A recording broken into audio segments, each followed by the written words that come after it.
زندگی کی کتاب کے سب اوراق ہمارے مطابق نہیں ہوتے،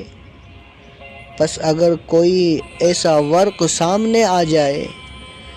جس میں راحتیں نہ ہوں تو صبر کیجیے اور اچھے وقت کا انتظار کیجیے، کیونکہ وقت ہمیشہ ایک جیسا نہیں رہتا، یہ بدلتا رہتا ہے، ایک دن آپ کے حق میں تو ایک دن کسی اور کے۔ کسی کے ذاتی گناہ تلاش کر کے بدنام مت کرو، گناہ تمہارے بھی ہیں اور اللہ اس کا گواہ ہے، وہ جب چاہے تمہیں بدنام کر سکتا ہے۔ دوسروں پر تنقید کرنے